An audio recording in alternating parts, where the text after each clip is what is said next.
All right, hey everybody, welcome to this video on the unboxing slash assembly process of an ONYX RCR. Inside this box is the dirt kit version, but all the instructions will be exactly the same if you have a street kit. Actually, these instructions will work for a CTY2 for the most part as well, but we're going to focus on the RCR right now. Everything you need as far as tools and assembly pieces will be included inside this box. Before you get started, the only other thing I recommend to have is some sort of cutting tool like scissors or a knife. And I got a second person right here. Alex is going to help. I highly recommend have two people to assemble the bike. You'll see as we go through the process, it's definitely way easier with two people. But if you're all by yourself and you just can't wait to get riding, don't worry, you can do it by yourself. It's going to be a little bit trickier. Most of this is fairly self-explanatory, but as we go through the process, there will be just a few little pro tips I'll throw in there that you'll see. This video will help with those specifics. So let's get started. First thing, clearly, let's get this box off of here, cut these straps, and snip. All right, get these out of the way. Gonna take our lid off here, put it to the side. The box can come in handy, so we're gonna go ahead and just lift the top off, and we're just gonna set it down in front here, flat. This serves as a nice little surface to lay the bike down if you need to for assembling a little bit. Once it's open, gonna go ahead and start getting all your wrap and stuff off, and you want to pull this bag out. This is where all your chargers and all your tools and everything are going to be, so let's pull that out. This is your charger, this is your pedals, this is the toolkit, and then if you have a dirt kit bike, you'll have your headlight grill. That won't be on the street version. Cool, so inside all the tools that you need, right there. Some Allen wrenches. If you got your own tools at home, feel free. These are the basics that you'll need. And then inside the charging box, you have, of course, your charger. And then very importantly, in here will be your keys. You get 2 key fobs and then 2 battery cover keys. We will get to these in a few minutes. And then another very important bag. This bag houses your front wheel spacers. That is crucial. We'll get to those also in a minute. And then the other hardware is for your front fender. If you have a street kit, you'll just have the front wheel spacers in here. Okay, let's get the rest of this unwrapped. Let's get this front wheel off. We'll want to store this safely off to the side. It's just held on by 2 zip ties, top and bottom here. Okay, let's put this off to the side for now. On the dirt kit, you'll have your fender strapped on back here, so just cut that zip tie, and there we go. We'll just put that off to the side for now. All right, now that all that plastic wrap is off, first step, we're gonna get the handlebars on here. So in your toolkit, it's a little 6mm Allen wrench. These little 4 screws up top on these clamps, those are gonna come off. So let's go ahead and unscrew each of these. There we go, set that down here. Awesome. Okay, and then let's take some of this foam padding off the handlebars. If you remember earlier, I mentioned stuff about pro tips. This is where the first one comes into play, because we're going to be messing with the handlebars here. One area of this assembly that you'll want to take very close attention to and care, it's going to save you a ton of time and a ton of headache, is regarding the front brakes. Right now, I'll get a view in a second, but there's a little spacer wedged in between the front brake pads. The front brakes, take a look, are over here. It's on the same side as the throttle, this guy right here. So as we're putting these handlebars together, don't squeeze this. Don't squeeze the front brake. There's no need to, just be careful about that. Boink. Okay, so we're gonna put the handlebars on while not squeezing that brake lever. Let's get these little headlight ears, as we call them, out of the way, so that way the cables can run through. So we're just going to kind of rotate them out about 90 degrees. Make sure all the cables look good and straight. Looking good. Okay, the handlebars, just set them right on there. We'll worry about the exact angle in just a minute, but just get them placed right there. And we're going to take our clamps, stick them on top. Get this. Another key point for these clamps, as you're screwing these down, you want to make sure that you keep them as kind of flat and even, just basically meaning the gap on front and back here. Make sure they're even. You don't want it crooked in any way. So I'll do a few turns here, a few turns here, same on both sides. Just keep it even. As far as the angle goes on these guys, I mean, this is pretty much it here. You just kind of take the angle of this, kind of line it up with the front forks, maybe a little bit forward. I mean, at the end of the day, it's kind of personal preference. Just make sure you don't want them like rotated super down low or super far forward. Something like this is pretty good. So I'm gonna go ahead and now crank these down now that they're medium tight. Next, headlight. Pretty straightforward. Let's go ahead and get the little foam off of here. It's even got a little plastic we'll take off too. With this little like stem where the screw is, that's the bottom part of it. The screws are already gonna be in the side. This is the 4 Allen wrench, 4 size, so it's a little bit smaller than the ones you used up here. And let's go ahead and just take these screws out. Okay, get the second screw out. And don't forget, with your dirt kit, we'll grab the headlight grill as well. If you have a street version, then this does not apply to you, so don't even worry about it. All right, these headlight ears, they should be a little bit loose. As far as the height on these guys, probably push them up a little bit to where there's just like a tiny bit of gap. You can take one of your wrenches or something and just kind of measure it. So it's like, I don't know, 1/4 inch or so from the top triple tree up here. Even them out. Yeah, that's good. I'll keep them even. And all right, once we get our headlight, let me go ahead and, I'll leave that on for now. We're gonna get our headlight grill, kind of the same up and down. We're gonna get that in there. This is gonna end up being sandwiched in between the headlight and the ears. So a little tricky, but just go ahead and get it lined up and get one screw started. Once you get it started, then we'll tighten it up. And there we go. This side. This part's kind of I told you, it's a little self-explanatory. This is not too complicated. Just line it up, screw it together. Now I'm gonna start tightening things down. I'm gonna kind of keep an eye on like how even everything is, kind of move it back and forth a little bit. You'll find out once you kind of get it out for a ride at night, if you need to tilt this up or down, just loosen it a little bit, angle your headlight, and then tighten it back down. That's all it is, it's pretty easy. One thing to note on as far as spacing goes up here, our horn right now, this you can kind of move it around on its bracket. Just make sure it's not like squished up against the headlight or anything. There, if it's pushed up against something else, usually it sounds weird. And the display, I mean, this is personal preference, but I like to kind of angle it down a little bit if you have room. Yeah, that looks good right there. Tighten the headlight down, and I think we are done with the headlight. Next, we're gonna get this front axle out. Can you see it right here? Boom. We're gonna get this front axle out of this little wood block. I'm gonna cut this middle strap, but for right now, I am going to leave this strap at the very rear tire. Cut this. Whoa, that was nice. Cool deal. Get that out of the way. Okay, we need some tools. So let's grab 19s. You'll notice there's 2 19s. We didn't accidentally give you 2. You need 2 because these nuts right here. These nuts, these are 19s. So I'm gonna go ahead and loosen these, put one on each side. Typically you'll find one of them will break loose. You really only need one side to come off. You don't have to take both of them off. But I'm just gonna loosen it and see which one comes off first. This one's nice and loose. Okay, there's that. Washer. Okay, so a lot of times this front axle here is in this wood block. It's pretty tight, sometimes hard to get out. I got the mallet. It'll just be easier. You just gotta get this axle out. You just push it out.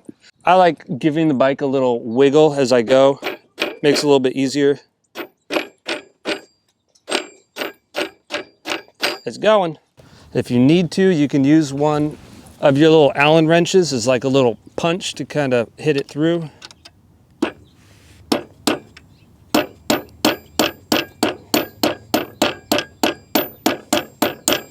we go, it's coming.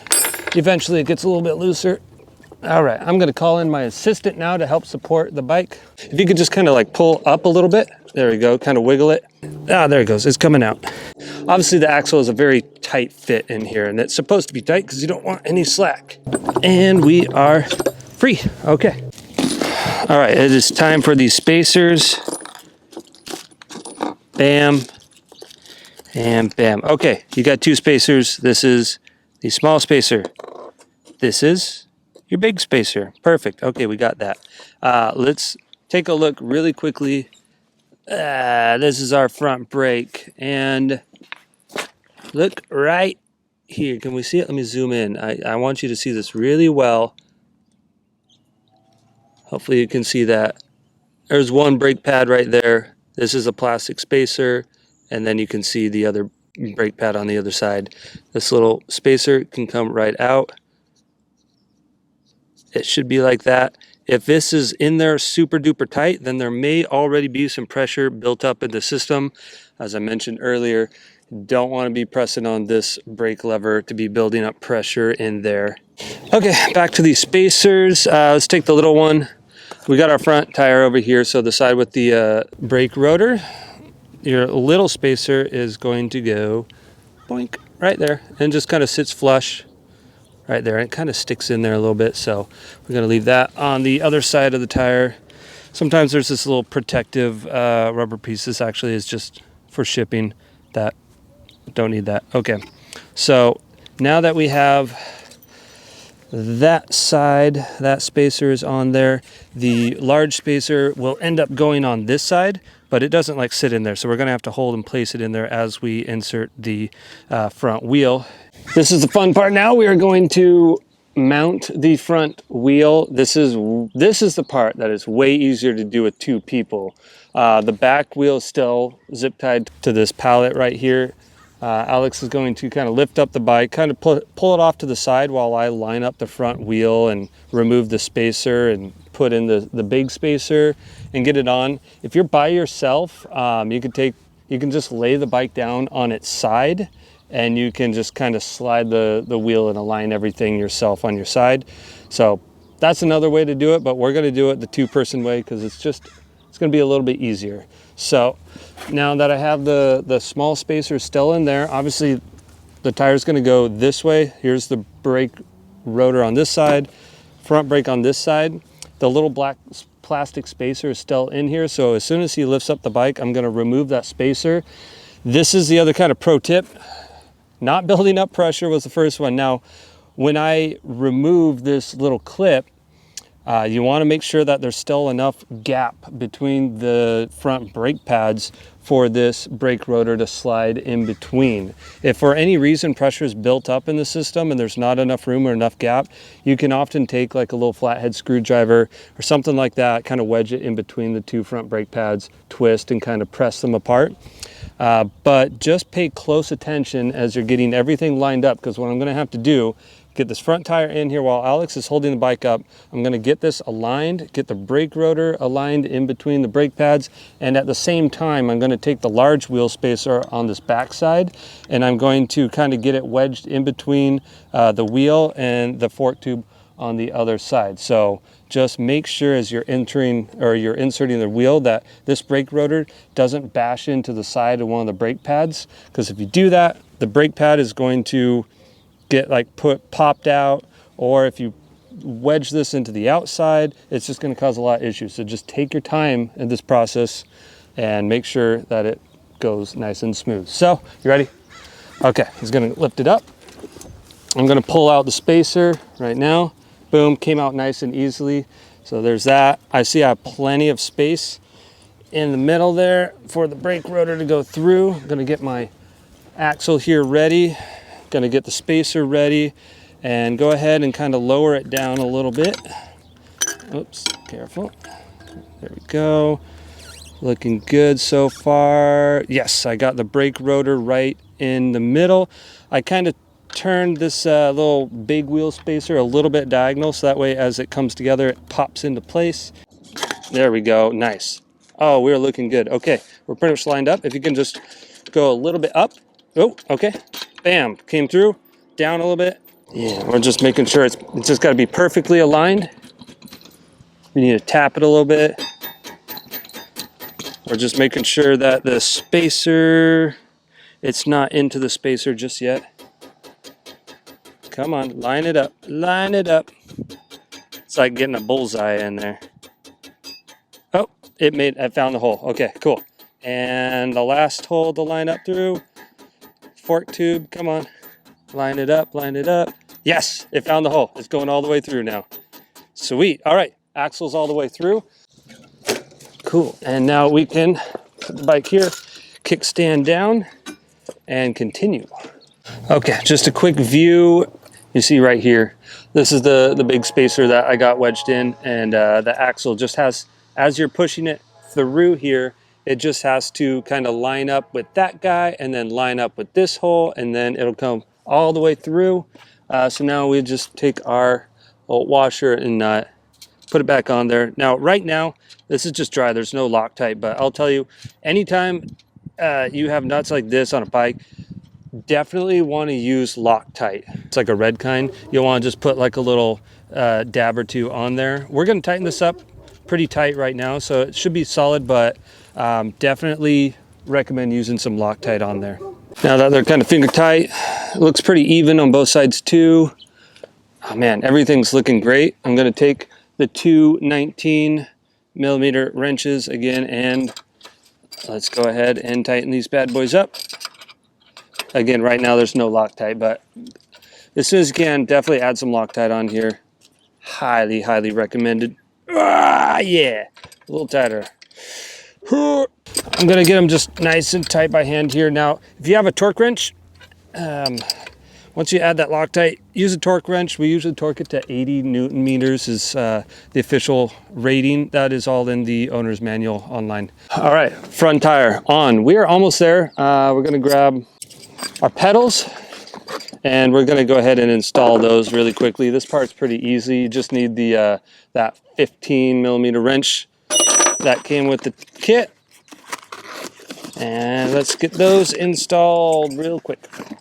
All right, take a quick look at your pedals. You'll notice on the bottom they have an L and an R on the bottom.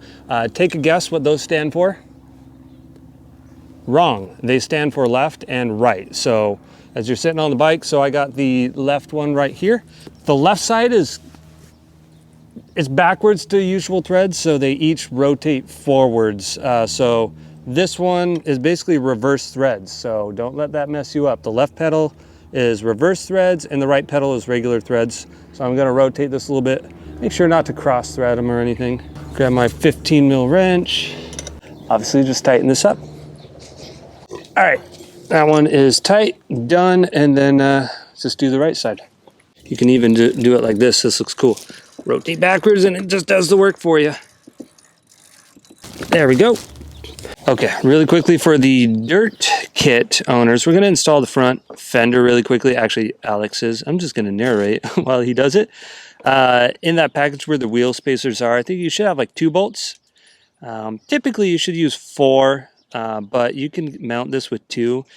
So he's just gonna slide it in there. You'll see it here. Let's get in a little closer. This is one of those fairly self-explanatory pieces. He's just gonna slide the little bolts in there. See, there's 2 more holes in the back. You can use those to mount as well, or just 2. It's just a plastic fender, so it doesn't need a whole lot.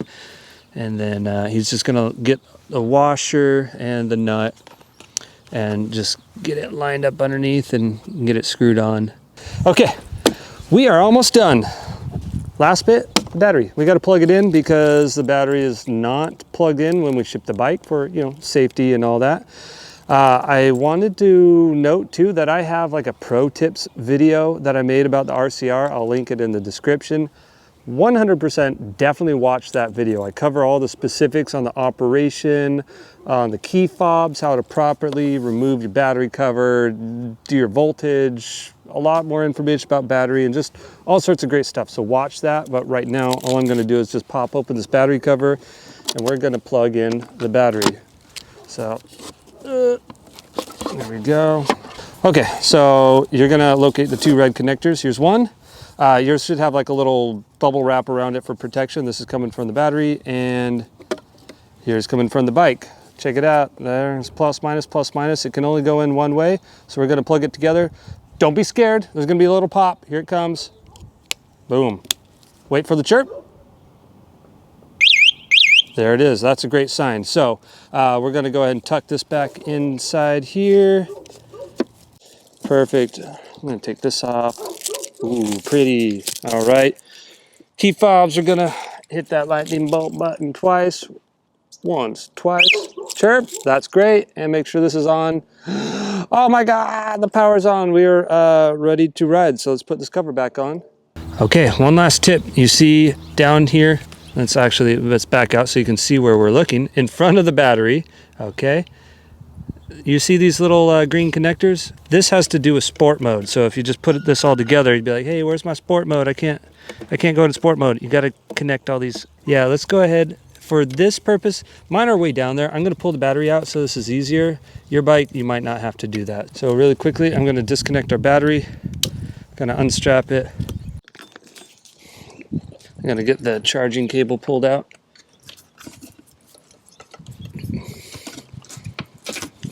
And I'm gonna pull our battery out. So these 3 green cable connectors, you'll notice some of them are unplugged and one of them's plugged together. The one that is plugged together is a yellow and white wire. At the end, you actually want to just disconnect this. Just push in there and pull them apart. There we go. Bam. Okay, pull that apart and then just match up all the 3 different colors. So I'm going to grab yellow. Yellow goes to yellow. There we go. Blue, that's going to go to blue. There we go. Blue to blue. And lastly, let's get white to white. All right.